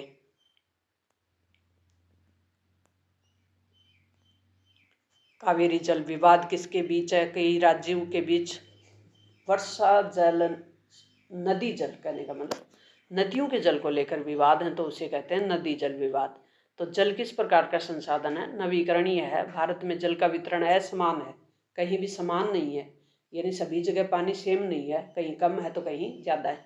कौन सी भाखड़ा नदी परियोजना? फिर नदी जल वाला तो बहुत सरल है, आप आसानी से याद कर लें। बहुउद्देशीय नदी परियोजना क्या होती है? जिनसे कई उद्देश्य पूरे होते हो। बहुउद्देशीय नदी घाटी परियोजनाओं के लाभ और हानि बतानी। वे परियोजनाएं, इनसे सिंचाई भी होती है, बिजली भी उत्पादन होती है, बाढ़ से भी बचा जा सकता है, मछली पालन जैसे कार्य किए जा सकते हैं। लेकिन इनके निर्माण से लोगों में विस्थापन होता है, पारिस्थितिकी तंत्र को हानि होती है, सामाजिक असंतुलन होता है, और ऐसी समस्याएं उत्पन्न होने से सरदार सरोवर बांध से हजारों लोग विस्थापित हुए हैं और वहाँ विरोध हो रहा है। इसलिए इन बहुउद्देशीय नदी घाटी परियोजनाओं, जिनको पंडित जवाहरलाल नेहरू ने भारत के मंदिर कहा था, इतनी महत्वपूर्ण है ये। और ये बहुत महत्वपूर्ण है। ये विकास का बहुत बड़ा माध्यम है और बहुउद्देशीय, यानी इनसे बहुत से उद्देश्य पूरे होते हैं, लेकिन फिर भी यहाँ से लोगों को हटाना पड़ता है, इसलिए विरोध होता है। पारिस्थितिकी तंत्र प्रभावित होता है, यानी यहाँ से पेड़ पौधों को काटा जाता है, साफ की जाती है भूमि को, तब विकास का रास्ता साफ होता है। सामाजिक असंतुलन भी होता है, ये प्रमुख कारण होते हैं, इसलिए इनका विरोध होता है। जैसे सरदार सरोवर बांध परियोजना में विरोध हो रहा है नर्मदा नदी पे। वर्षा जल संचय क्यों आवश्यक है? तो वर्षा की जो जल की जो बढ़ती हुई मांग है उसको पूरा करने के लिए वर्षा जल संचय जरूरी है। जल संरक्षण तो हम कर ही लेंगे कि जल संरक्षण कैसे करें, बहुत सरल है। तो वर्षा जल को संचय करें यानी बचाएं, बूंद बूंद जल से सिंचाई करें, परंपरागत जल संसाधनों का पुनरुद्धार, जैसे पहले के बने हुए ना नदी नाले अपने गाँव में जोड़ बने हुए थे, उनको और खुदाई कर दें, पुनरुद्धार कर दें, कहने का मतलब पुनरुद्धार कर दें, उनका जन जागरूकता बढ़ा दें, ताकि हर इंसान पानी को इकट्ठा करे। घरों में, चाहे स्कूलों में, चाहे कॉलेजों में, उद्योगों में, हर जगह पानी को इकट्ठा करें। जल ही जीवन है, ये नारा हर जगह चलाएं और जागरूकता बढ़ाएं। नेक्स्ट प्रश्न कृषि का है, इंग्लिश और हिंदी दोनों माध्यमों में है। भारत एक कृषि प्रधान देश है, लगभग 60% लोग कृषि पे निर्भर हैं। कृषि कई प्रकार की होती है, कृषि के प्रकार कई होते हैं, रबी की फसल, खरीफ की फसल, जायद, कृषि चुनौतियाँ। तो इससे संबंधित ये MCQ क्वेश्चन।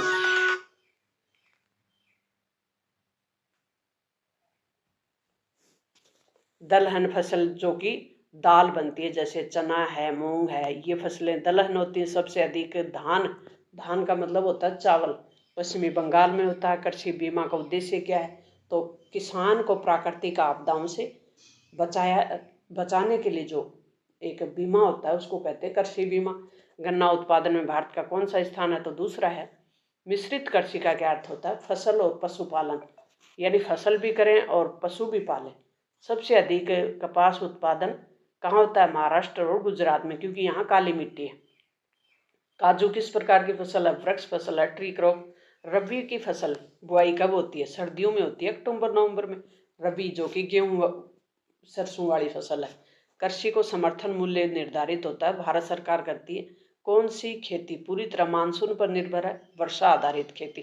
रबी और खरीफ की फसलों में क्या अंतर है?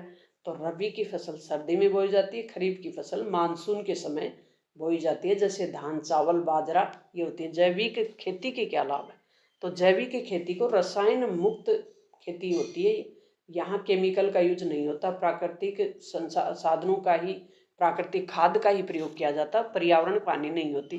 सरकार किसानों की सहायता कैसे करती है? तो किसान समर्थन मूल्य देके, बीमा करके, उर्वरक सब्सिडी देके, तकनीकी सहायता देके सरकार मदद करती है। भारत में कृषि की समस्याएं कौन सी हैं? तो छोटे खेत जो टुकड़े हैं, खेती के टुकड़े, और सिंचाई की भी कमी है, मानसून पर निर्भरता ज़्यादा है, भूमि की क्षरण की समस्याएं ज़्यादा है। तो तकनीकी समस्याएं भी हैं, तकनीक नहीं है लोगों के पास, पुरानी तकनीक से खेती कर रहे हैं, जागरूक भी नहीं है, सूक्ष्म सिंचाई की तकनीक नहीं है लोगों के पास, जैविक खेती की भी जागरूकता नहीं है। हरित क्रांति यानी गेहूं और चावल को के उत्पादन को बढ़ाने के लिए क्रांति हुई थी, उसे कहते हैं गेहूं। बांस ड्रिप पद्धति, बांस ड्रिप पद्धति क्या है? अपने उत्तर पूर्व भारत में, असम, मेघालय वाले में, उत्तर पूर्व भारत में, विशेष रूप से मेघालय में बांस बम्बो ड्रिप यानी बांस के पाइप में सूक्ष्म छेद करके उनसे बूंद बूंद सिंचाई की जाती है। नालियाँ टाइप यानी बांस के पाइप को नालियों के रूप में यूज किया जाता है, पहाड़ी क्षेत्रों में किया जाता है, और वर्षा जल या झरने के पानी को नीचे के खेत में उतारा जाता है। इस प्रकार से इसको कहते हैं बांस ड्रिप पद्धति। ये बांस के पाइप बना रखें और इनमें होल कर रखें, ये होल मतलब छेद, ये छेद है, इनके माध्यम से पानी टपकता रहता है और पेड़ों में जाता रहता है। ये मेघालय में है। कहाँ पे है? मेघालय में। तो इसकी प्रमुख विशेषता क्या है? कम पानी में भी अधिक फसल यहाँ उगाई जा सकती है। बांस का प्रयोग, प्लास्टिक की जगह बांस के पाइपों का प्रयोग किया जाता है, जो कि पर्यावरण के अनुकूल है। स्थानीय सामग्री का ही निर्माण कर लिया जाता है, क्योंकि वहाँ बांस खूब उत्पादित होता है। ढलान वाले क्षेत्रों में उपयोगी है, क्योंकि गुरुत्वाकर्षण नियम का इस यहाँ प्रयोग होता है इसमें। तो इसके परंपरागत ज्ञान और आधुनिक तकनीक का सुंदर मेल है। जल संरक्षण में सहायक है। स्थायी कृषि को बढ़ावा देता है, गरीब और सीमांत किसानों के लिए सस्ता और प्रभावी विकल्प है। स्थानांतरित कृषि क्या होती है? झूम कृषि जिसको कहते हैं, शिफ्टिंग एग्रीकल्चर अंग्रेजी में इसको बोलते हैं। तो पूर्वोत्तर भारत में विशेषतः किसान जंगल की जमीन साफ करके खेती करते हैं और कुछ साल बाद उस जमीन को छोड़ देते हैं और फिर नई जमीन पे खेती करते हैं, तो उसको कहते हैं शिफ्टिंग यानी स्थानांतरित कृषि। ये पूर्वोत्तर भारत में होता है। ये जगह याद रखनी है आपको अच्छे से, मेघालय, नागालैंड और मिजोरम में। जीविका निर्वाह कृषि क्या होती है? सिर्फ जीवन निर्वाह के लिए खेती करें, यानी खेती किसान अपनी ज़रूरत के लिए करता है, बाजार में बेचने के लिए नहीं करता, तो उसको कहते हैं जीविका निर्वाह कृषि। छोटी ज़मीन पे करते हैं और परंपरागत तरीके से पुराने औजारों से ही कर लेते हैं। गेहूं, चावल और मक्का इनमें प्रमुख फसलें बोई जाती हैं। परिवार के खाने के लिए उगाना इनका प्रमुख उद्देश्य होता है, लाभ कमाना उद्देश्य नहीं होता। फिर गहन जीविका निर्वाह कृषि, यानी ये जीविका खेती है लेकिन कम जमीन पे अधिक उत्पादन करने की कोशिश की जाती है। गहन जीविका यानी जहाँ लोग तो ज़्यादा हों, अनाज ज़्यादा उत्पादित करना पड़े और ज़मीन कम हो, तो वहाँ ही खेती की जाती है। इसका ज़्यादा श्रम होता है, श्रमिक ज़्यादा लगते हैं, समय कम लगता है, सिंचाई, खाद आदि का उपयोग अधिक होता है, रासायनिक खेती खाद का प्रयोग होता है, एक ही ज़मीन पे बार बार खेती की जाती है। और भारत, चीन, बांग्लादेश घनी आबादी वाले क्षेत्रों में की जाती है। वाणिज्य कृषि, कॉमर्शियल फार्मिंग, ये खेती बाजार में बेचने के लिए की जाती है, ना कि सिर्फ खुद खाने के लिए। जैसे बड़े पैमाने पे खेती करना, मशीन, उर्वरक, आधुनिक तकनीक का इस्तेमाल अधिक करना और लाभ कमाना इसका प्रमुख उद्देश्य होता है वाणिज्य कृषि का। जैसे गन्ना बोना, कपास, मक्का, गेहूं आदि की खेती। रोपण कृषि क्या होती है? प्लांटेशन फार्मिंग, इसमें एक ही फसल को बड़ी जमीन पे उगाया जाता है, जैसे बाग और फार्म। जैसे श्रम प्रधान, पूंजी प्रधान, मशीन प्रधान पैसा खेती होती है, इसमें खूब पैसे, ज़्यादा पैसा यूज किया जाता है, कहने का मतलब इन्वेस्ट की जाती है। और इसमें प्रमुख उदाहरण जैसे चाय के बागान, कॉफ़ी के, रबड़ के, केले के, यानी बड़े स्तर पर खेती, एक ही फसल बोई जाती है। आमतौर पर विदेशी कंपनियां बड़े फार्म मालिक ये खेती करते हैं। जैसे चाय असम में, केरल रबड़ में और कॉफ़ी कर्नाटक में। भारत में 3 प्रकार की फसल हैं। खरीफ की फसल जो कि बारिश के मौसम में बोई जाती है, सितंबर अक्टूबर में काट ली जाती है और इसकी विशेषता बारिश पर निर्भर है। बुआई के समय मानसून शुरू होता है जून जुलाई में, कटाई सितंबर अक्टूबर में होती है। प्रमुख फसल मक्का, बाजरा, ये तो आपको ध्यान ही है। रबी की फसल भी आप कर लोगे, गेहूं, चना, सरसों है। जायद की फसलें जो कि बीच के समय बोई जाती हैं, मार्च से जून के महीने में। खरबूजा, तरबूजा, खीरा, यही है। तो ये बहुत सरल है। अब कुछ कॉन्सेप्ट ये देख लेते हैं। असम भारत का सबसे बड़ा चाय उत्पादक राज्य है। पश्चिमी बंगाल, खासकर दार्जिलिंग और जलपाईगुड़ी में, और तमिलनाडु नीलगिरी की पहाड़ियों में भी क्या होता है, केरल, मुन्नार, वायनाड जैसे हिल स्टेशन भी चाय के उत्पादक है। चाय की प्रमुख विशेषता देखो, चाय उत्पादन के लिए ठंडी और नम जलवायु चाहिए, पहाड़ी ढलान चाहिए, वर्षा 100 से 200 सेंटीमीटर, अम्लीय मिट्टी चाहिए। कॉफी उत्पादन, भारत में कॉफी सबसे ज्यादा कर्नाटक में होती है। उड़ीसा और पूर्वोत्तर अब छोटे स्तर पे उत्पादन ये भी करने लग गए। कॉफी उत्पादन के लिए ऊंचाई वाले क्षेत्र चाहिए। खनिज और ऊर्जा संसाधन, ये चैप्टर अपने आएगा मैप में भरना। भारत में लौह अयस्क का सबसे बड़ा उत्पादक है झारखंड। बॉक्साइट कौन सी धातु? एल्यूमिनियम। कौन सा है? धात्विक खनिज है, चूना पत्थर है। कोयला किस प्रकार का खनिज है? ऊर्जा खनिज है। कौन सा स्रोत अक्षय ऊर्जा है? सौर ऊर्जा। पुराना भारत का तेल क्षेत्र है डिगबोई, असम। कौन सा राज्य मैंगनीज का अग्रणी उत्पादक है? महाराष्ट्र। जल विद्युत ऊर्जा बहते पानी से होती है, तो इसमें जैसे ये मोस्ट इम्पोर्टेंट है, इसको देख लेते हैं। पारंपरिक ऊर्जा और अपारंपरिक ऊर्जा। पारंपरिक जैसे कोयला, पेट्रोल सीमित मात्रा में। अपारंपरिक यानी नवीकरणीय ऊर्जा के स्रोत हैं, वो अपारंपरिक है। जैसे सौर ऊर्जा, पवन ऊर्जा और पर्यावरण के अनुकूल भी हैं। बॉक्साइट एल्यूमिनियम के उत्पादन का प्रमुख स्रोत है। खनिजों का संरक्षण क्यों जरूरी है? क्योंकि ये मात्रा में सीमित है और पर्यावरण को भी हानि होती है इससे, तो इनको बचाए रखना जरूरी है। तो इससे बनने वाले महत्वपूर्ण प्रश्न हिंदी और अंग्रेजी दोनों में हैं।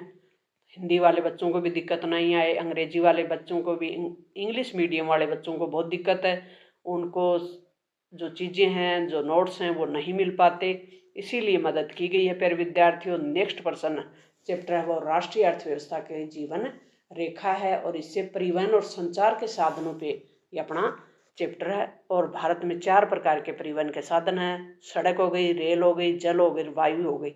अब देखो इसी पे बात कर लेते हैं। सड़क सबसे ज़्यादा सूटेबल है, रेल है ये दूर तक के और सस्ता साधन है, जल परिवहन सबसे सस्ता परिवहन का साधन है, वायु सबसे फास्ट है, तुरंत पहुंचने वाला। संचार में व्यक्तिगत संचार और जन संचार, भारत में बड़ा डाक और टेलीफोन नेटवर्क वाला देश है। यहाँ आंतरिक और अंतर्राष्ट्रीय दोनों प्रकार का व्यापार होता है। तो इससे बनने वाले महत्वपूर्ण प्रश्न देखो, गोल्डन स्वर्णिम चतुर्भुज राजमार्ग परियोजना ये 4 मार्गों को जोड़ती है, दिल्ली, मुंबई, चेन्नई और कोलकाता को। समुद्री जलमार्ग का उपयोग भारी और थोक वस्तुओं के परिवहन में किया जाता है और सबसे सस्ता साधन है। भारत में प्रमुख बंदरगाह मुंबई है। आंतरिक व्यापार दिल्ली से पटना, जो वस्तु भेजते हैं तो उसको व्यापार आंतरिक कहेंगे। भारत का पहला विमानपत्तन कौन सा? मुंबई। जनसंचार का उदाहरण है वो है रेडियो, टीवी, ये हो गए। तो इससे बनने वाले महत्वपूर्ण प्रश्न हैं। राष्ट्रीय राजमार्ग प्राधिकरण NHAI जिसको कहते हैं, ये क्या करता है? भारत में राजमार्गों का निर्माण करता है, रख रखाव करता है। भारत में पहला मेट्रो शहर कोलकाता है। और रेडियो किस प्रकार का संचार है? जनसंचार। भारत का सबसे पुराना बंदरगाह कोलकाता है। अंतरराष्ट्रीय व्यापार, विदेशी मुद्रा की प्राप्ति के लिए। परिवहन को जीवन रेखा क्यों कहा गया? ये मेन पेपर का है, मेन जो चैप्टर का भाव है वो यही है। परिवहन को जीवन रेखा क्यों कहा गया? परिवहन से कच्चा माल, वस्तुएं, लोग एक स्थान से दूसरे स्थान तक पहुंचते हैं। ये आर्थिक और सामाजिक विकास के लिए महत्वपूर्ण है। गोल्डन ट्रायंगल की हमने बात करी ली, 4 महानगरों को जोड़ता है। व्यक्तिगत संचार, जो कि जैसे मोबाइल है, व्यक्तिगत रूप से जुड़े। जन संचार यानी बड़े स्तर पर, जैसे टीवी से प्रसारण करते हैं, रेडियो से करते हैं। अंतर्राष्ट्रीय व्यापार यानी दूसरे देशों के साथ जो व्यापार करते हैं उसे कहते हैं अंतर्राष्ट्रीय व्यापार। राष्ट्रीय राजमार्ग वन है वो क्या है? गंगा नदी पे बनाया हुआ है, इलाहाबाद से हल्दिया के बीच। जलमार्ग है, राष्ट्रीय जलमार्ग वन बोलते हैं इसको, इलाहाबाद से हल्दिया के बीच है।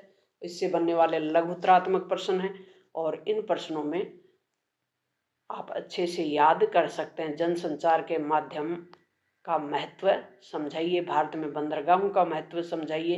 तो चारों बुकों को एक साथ समेटे हुए है प्यारे विद्यार्थियों, राजनीति विज्ञान में। और राजनीति विज्ञान का जो लोकतांत्रिक राजनीति है उसमें सत्ता की साझेदारी, संघवाद, लोकतंत्र, विविधता, जाति, धर्म और ये वाला नहीं करना, जाति, धर्म और लैंगिक मसले, राजनीतिक दल, लोकतंत्र के परिणाम, ये प्रमुख चैप्टर हैं। और इन सत्ता की साझेदारी क्या होती है? अपने चैप्टर में 2 देशों का उदाहरण दिया हुआ है, एक तो बेल्जियम का और एक श्रीलंका का। बेल्जियम में क्या किया? सभी समुदायों के बीच शक्तियों का विभाजन कर दिया, जिसमें जैसे डच है, फ्रेंच बोलने वाले हैं, सबसे ज़्यादा कौन है? डच है। और इन सब में शक्तियों का विभाजन कर दिया। लेकिन श्रीलंका एक ऐसा देश है जहाँ बहुसंख्यक सिंहलियों को ही सारे अधिकार दे दिए, तमिलों को नहीं दिए। तो तमिल यहाँ कितने हैं? लगभग 25 से ज़्यादा % में, लेकिन यहाँ कोई अधिकार नहीं दिए। इसलिए तमिल जो श्रीलंका है उसमें जातीय संघर्ष रहे। और बेल्जियम में ये जो मॉडल था ये सफल रहा। और बेल्जियम की सफलता का कारण क्या था? कि दोनों भाषाई समूह को समान अधिकार दे दिए, सरकार में समान प्रतिनिधित्व दे दिया। श्रीलंका में विफल रहा क्योंकि यहाँ सिर्फ सिंहलियों की राष्ट्रभाषा घोषित कर दी और तमिलों के साथ भेदभाव किया, उनके अधिकारों की अनदेखी की। तो सत्ता का बंटवारा जरूरी क्यों है?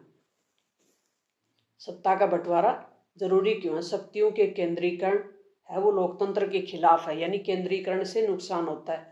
एक ही जगह शक्तियाँ होंगी तो सभी समुदायों को शामिल करना जरूरी है।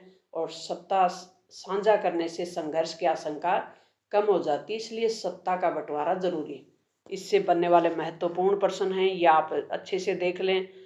श्रीलंका में सिंहली भाषा अधिनियम 1956 में लाया गया था। बेल्जियम की भाषा बेल्जियम की राजधानी क्या है? ब्रुसेल्स है। किस देश ने साझेदारी का अच्छा उदाहरण पेश किया? बेल्जियम ने। बेल्जियम की साझेदारी हमने बात कर ली। और यहाँ सामुदायिक सरकार का मॉडल अपनाया गया था। 3 स्तर पे शक्तियों का विभाजन किया। या कौन कौन सी? केंद्रीय स्तर और सामुदायिक स्तर। श्रीलंका और तमिलों के बीच भेदभावपूर्ण राज 1956 में सिंहली राजभाषा बना दी और सिंहलियों को सारे अधिकार दे दिए। तो वहाँ सत्ता के साझेदारी से संबंधित प्रश्न है, ये देख लें। नेक्स्ट हम चैप्टर करेंगे, वो करेंगे संघवाद। संघवाद क्या है? फेडरलिज्म जिसको बोलते हैं। और ये ऊर्ध्वाधर जो शक्तियों का विभाजन होता है ना, जैसे केंद्र सरकार, राज्य सरकार और स्थानीय सरकार, इसे कहते हैं संघवाद। यानी सरकार का एक प्रकार है संघवाद, शासन का एक प्रकार है, सरकार का एक प्रकार है, जिसमें शक्तियां 2 स्तरों पे विभाजित होती हैं, जैसे केंद्र सरकार और राज्य सरकार और स्थानीय सरकार। भारत में 3 स्तर है, लेकिन मुख्यतः 2 भागों में होता है, केंद्र सरकार और राज्य सरकार। संघीय सरकार की विशेषता अच्छे से याद कर लें, जैसे संविधान में शक्ति का विभाजन हो, पहला पॉइंट। दूसरा, विभिन्न स्तरों पर सरकार हो, स्वतंत्र न्यायपालिका हो। तीसरा, दोनों सरकारों के अपने अपने क्षेत्र। चौथा पॉइंट, और संविधान लिखित हो, ये भी कर लें। न्यायपालिका स्वतंत्र हो, संविधान लिखित भी हो और सर्वोच्च भी हो। भारत में संघवाद की बात करेंगे। भारत में संघवाद 3 स्तर का है, केंद्र स्तर, राज्य। संविधान में शक्तियां विभाजित हैं, संघ सूची बनाई हुई है, राज्य सूची बनाई हुई है, यानी सूचियों में विभाजन है। संघ सूची, राज्य सूची, समवर्ती सूची। संविधान में संशोधन कौन कर सकता है?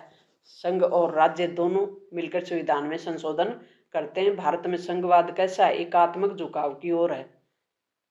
संघ की सफलता के क्या कारण? स्पष्ट शक्ति का विभाजन हो, संविधान का सम्मान हो, न्यायपालिका की निष्पक्षता हो, वित्तीय स्वतंत्रता और लोकतंत्र में भागीदारी हो, तभी संघवाद सफल हो सकता है। तो भारत में संविधान सत्ता का विभाजन कितने स्तर पे है? 3 स्तर पे है, ये बात कर ही ली। तीसरा स्तर कब बनाया गया था? 1992 में।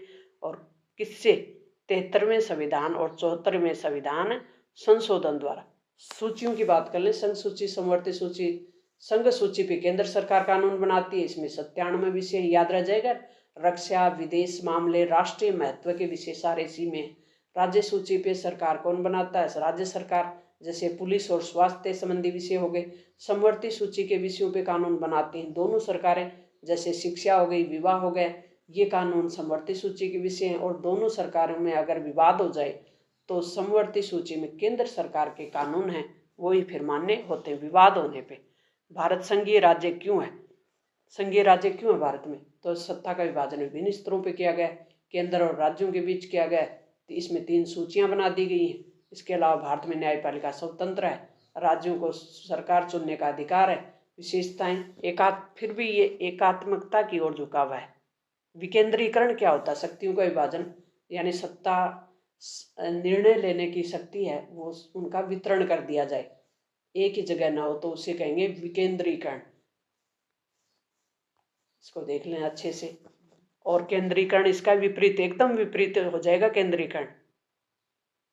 और भारत में इसका सबसे स्पष्ट उदाहरण है, वो है निर्णय लेने की शक्ति का विकेंद्रीकरण किया गया भारत में 1992 में। कब? 73वां संविधान संशोधन, पंचायतों को अधिकार देकर। 74वां संविधान संशोधन, नगरीय सरकारों को अधिकार देकर। और संघवाद से बनने वाले महत्वपूर्ण प्रश्न हैं ये, इनसे संबंधित देख लें। और 73वां संविधान संशोधन, स्थानीय सरकारों को संवैधानिक दर्जा दिया, जिसमें महिलाओं को 1/3 आरक्षण दिया। 1/3 का मतलब होता है 33% आरक्षण। संघ सूची के विषय पर सरकार कानून कौन बनाता है? केंद्र सरकार। और ये विषयों से संबंधित है, तो ये अच्छे से याद कर लें आप। कॉन्सेप्ट मैंने क्लियर करवा दिया। स्थानीय स्वशासन की शुरुआत 1992। पंचायत किस स्तर की सरकार है? स्थानीय की है। और विकेंद्रीकरण का कॉन्सेप्ट भी क्लियर करा दिया। भारत में कितनी भाषाओं को? 22 भाषाओं को संविधान में मान्यता दी हुई है।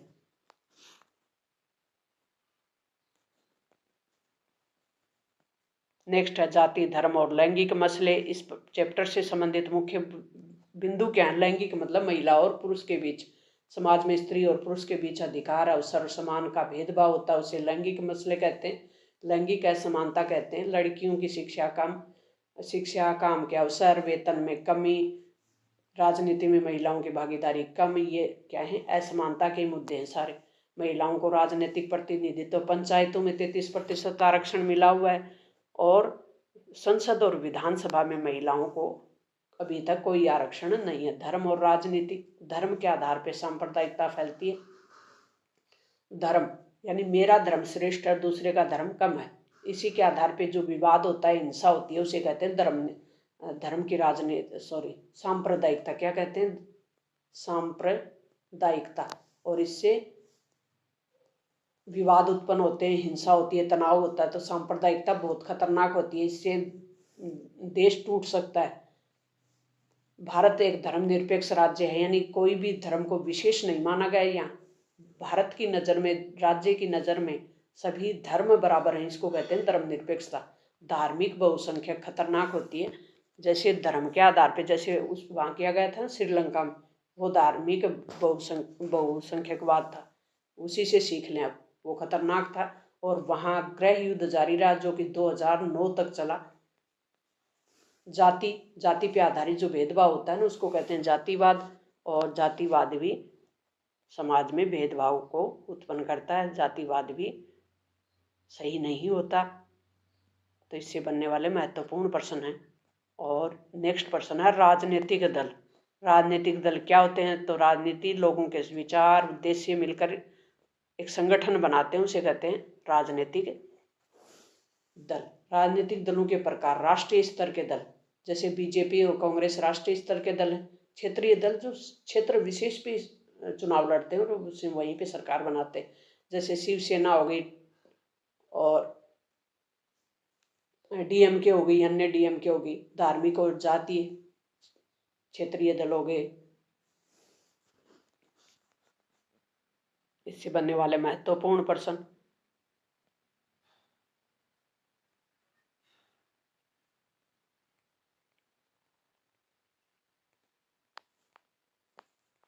इंग्लिश और हिंदी दोनों में है प्यारे विद्यार्थियों। लोकतंत्र का परिणाम। लोकतंत्र क्या होता है? लोगों का, लोगों के लिए, लोगों के द्वारा शासन होता है, उसे कहते हैं लोकतंत्र।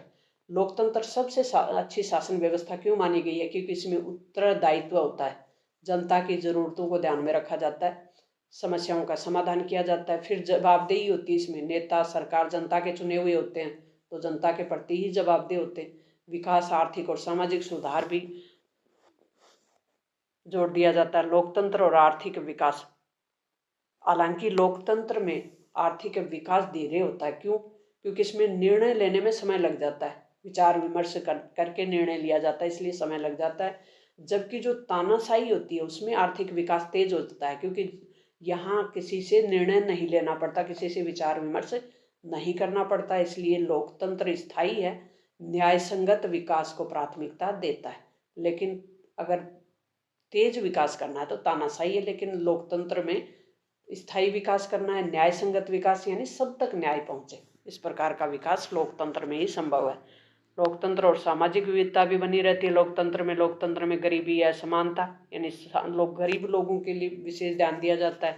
लोकतंत्र में लोगों की गरिमा पे भी ध्यान दिया जाता है, सम्मान, लोगों को सम्मान मिलता है, चाहे महिला हो, अल्पसंख्यक हो, दलित हो, उनके सबके सम्मान की बात की जाती है। लोकतंत्र सबसे अच्छी शासन प्रणाली है। लोकतंत्र परफेक्ट नहीं है हालांकि, लेकिन फिर भी सबसे बेहतर प्रणाली मानी गई है। क्यों? क्योंकि इसमें नागरिकों को भागीदारी मिलती है और सरकार जनता के प्रति जवाबदेह होती है, उत्तरदायी होती है, लोगों की गरिमा का, स्वतंत्रता के साथ जीने का अधिकार मिलता है। तो कॉन्सेप्ट क्लियर करवा दिए। इससे संबंधित प्रश्न है वो प्यारे विद्यार्थियों आप याद कर लें। और नेक्स्ट अपनी बुक है वो क्या है? अर्थशास्त्र वाली बच्ची है। इसका पहला चैप्टर क्या है? विकास है, डेवलपमेंट जिसको कहते हैं। विकास क्या होता है? तो विकास का अर्थ है लोगों का जीवन स्तर और जीवन की गुणवत्ता दोनों में सुधार हो। जीवन का स्तर भी सुधरे और जीवन की गुणवत्ता में भी सुधार हो, तो वो है विकास। हर व्यक्ति और क्षेत्र के विकास की परिभाषा और आवश्यकता हालांकि अलग अलग होती है। तो विकास से संबंधित जो भी प्रश्न है, विकास का अर्थ क्या है, विकास को नापता कौन है, तो HDI है, ह्यूमन डेवलप इंडेक्स। भारत में प्रति व्यक्ति आय किस संस्था द्वारा मापी जाती है? केंद्रीय सांख्यिकी कार्यालय CSO द्वारा। विकास का पहला पहलू मात्र आर्थिक नहीं होता, इसका पहलू होता है सामाजिक और पर्यावरणीय भी। तो इस चैप्टर से बनने वाले महत्वपूर्ण प्रश्न, विकास का अर्थ क्या है, HDI क्या है। तो HDI में 3 फैक्टर होते हैं, जीवन प्रत्याशा यानी प्रति व्यक्ति आय, शिक्षा और स्वास्थ्य। इन 3 के आधार पे मानव विकास मापा जाता है। कौन मापता है मानव विकास को? मापता कौन है? मानव विकास को मापता है UNDP। और 3 फैक्टर होते हैं इसमें, 3 स्तर पे मापी जाती है, शिक्षा, स्वास्थ्य और प्रति व्यक्ति आय के आधार पे। तो इसमें से कुछ प्रश्न भारतीय अर्थव्यवस्था के क्षेत्रक, और इसमें 3 क्षेत्रों की बात करते हैं। प्राथमिक क्षेत्रक, प्राथमिक क्षेत्र कौन सा होता है? जो कि कृषि, पशुपालन, मत्स्य पालन, उत्पादन से संबंधित हो। दूसरा क्षेत्र होता है विनिर्माण से, यानी जो उत्पादित वस्तुएं उनको उनका मैन्युफैक्चरिंग करें, इंडस्ट्री, ये क्या होगी? दूसरा क्षेत्र। तृतीय क्षेत्र हो गए जैसे सेवा, बैंकिंग, परिवहन और शिक्षा। और क्षेत्रक होते हैं वो संगठित और असंगठित दोनों भागों में बांटा है। संगठित वो होते हैं जहाँ निश्चित पेमेंट हो, निश्चित सुरक्षा हो, निश्चित वो हो, अपने क्या है, सुविधाएं हो, उनको कहते हैं संगठित, यानी सरकारी सेक्टर होता है। असंगठित निजी होते हैं, मनमर्जी होता है, वहाँ इसका एकदम उल्टा होता है। कोई सुरक्षा नहीं, कोई निश्चित वेतन नहीं, कोई निश्चित भत्ते नहीं। सार्वजनिक और निजी क्षेत्र, सार्वजनिक जिसमें सरकार को, निजी यानी कोई व्यक्तिगत हो, जैसे बिरला है, रिलायंस है, ये निजी है। इनसे संबंधित जितने भी प्रश्न हैं उनको आप अच्छे से देख लें। हिंदी और अंग्रेजी दोनों में तैयार करने का प्रयास किया है। संगठित और असंगठित क्षेत्र में अंतर अच्छे से याद कर लें। संगठित क्षेत्र में कर्मचारियों का तय है, समय निश्चित होता है, वेतन, छुट्टियां निश्चित होती है, पेंशन निश्चित होती है, सुविधा निश्चित होती है, और सरकारी और बड़ी निजी कंपनियां हैं वो ये सब सुविधाएं देती हैं। असंगठित क्षेत्र में इन सब का उल्टा होता है, श्रमिक का शोषण ज़्यादा होता है। तृतीय क्षेत्र को सेवा क्षेत्र क्यों कहते हैं? क्योंकि तीसरे क्षेत्र का महत्व भी ज़्यादा है। तृतीय क्षेत्र सीधे उत्पादन नहीं करता, लेकिन अन्य दोनों क्षेत्रों का समर्थन करता है, दूसरे और तीसरे का, जैसे परिवहन हो गए, बैंकिंग हो गया, इन सब की ज़रूरतों को ध्यान में रखता है। और आधुनिक अर्थव्यवस्था में सेवा क्षेत्र बहुत बढ़ गया है। सबसे ज़्यादा क्षेत्र का योगदान है वो तीसरे क्षेत्र का ही है।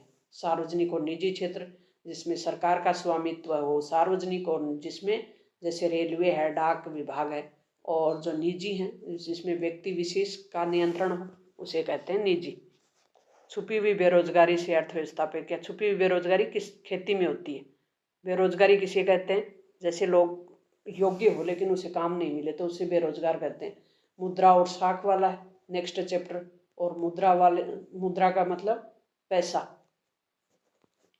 मुद्रा का मतलब होता है पैसा, साख का मतलब होता है क्रेडिबिलिटी, क्रेडिट जिसको बोलते हैं, मनी और क्रेडिट। मुद्रा वस्तुओं के लेन देन यानी विनिमय का प्रमुख माध्यम है मुद्रा। तो ये तो आप कर ही लेंगे कि मुद्रा क्या है।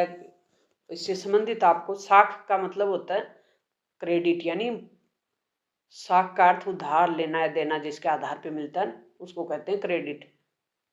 इसके औपचारिक अनौपचारिक स्रोत है साख के। औपचारिक स्रोत कौन से हैं? चेक क्या होता है, बैंक कैसे काम करता है, इसमें सारे याद करने। बैंक जमा लेता है और ऋण देता है, लेन देन सेवाएं, ब्याज कमाना, ये सब काम इसी के हैं। इसी में औपचारिक अनौपचारिक ऋण के स्रोत औपचारिक कौन से हैं?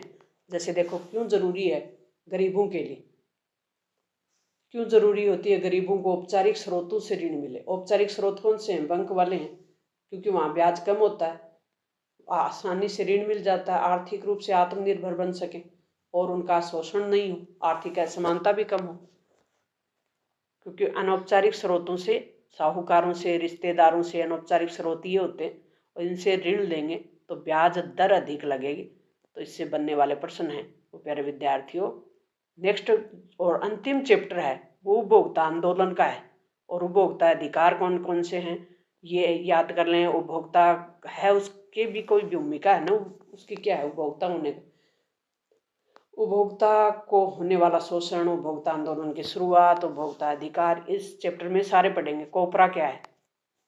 उपभोक्ता आंदोलन का ही दूसरा नाम है कोपरा। जो कि 1986 में बना था। और उपभोक्ता के अधिकार सीख ले, और इससे संबंधित जो संस्थाएं हैं, इससे संबंधित जो अदालतें हैं, 3 प्रकार की हैं, जिला स्तर, राज्य स्तर और राष्ट्रीय स्तर। और इनके अधिकार हैं, ये देखो, ये आपको अच्छे से याद करने। सुरक्षा का अधिकार है, जानकारी का अधिकार है, पसंद का अधिकार है, सुनवाई का अधिकार है, निवारण का अधिकार है, क्षतिपूर्ति जिसको बोलते हैं, उपभोक्ता शिक्षा, ये सब जरूरी है। कोपरा 1986 के अधिकार अधिनियम को कहते हैं, का ही दूसरा नाम है कहने का मतलब। और इससे संबंधित जो ISI मार्का है, ये किस लिए है? इलेक्ट्रिक सामानों के लिए। एग मार्क है, वो खाने के कृषि उत्पादों पे और खाने के सामानों पे है। फिर जो उपभोक्ता अदालत का सबसे ऊंचे का स्तर है, वो कौन से है? राष्ट्रीय अदालत सबसे ऊपर है, और सबसे नीचे की अदालत जिला अदालत है। और इनमें सुनवाई के लिए अलग अलग है कि इतने तक का ये करेगी, और अलग अलग इनके फॉर्म बने हुए हैं, जिला फॉर्म। यदि कोई उपभोक्ता खराब वस्तु खरीदता है तो वह सबसे पहले कहाँ शिकायत करेगा? जिला उपभोक्ता अदालत में करेगा। उपभोक्ता किसे कहते हैं? जो सामान का उपभोग कर रहा है। जैसे हम चीनी लेने जाएं मार्केट में तो हम उपभोक्ता हैं, और इसका लोगो क्या? जागो ग्राहक जागो। और ये उपभोक्ता मामले के मंत्रालय द्वारा लोगों को जागरूक करने के लिए चलाया गया लोगो है। तो प्यारे विद्यार्थियों, ये पूरी सामाजिक विज्ञान को समेटकर आप तक पहुंचाने का प्रयास किया गया। मुझे उम्मीद है कि आपको अच्छे से याद हो गया। मिलते हैं नेक्स्ट दूसरे सब्जेक्ट के साथ दूसरी क्लास में। Thanks all the way.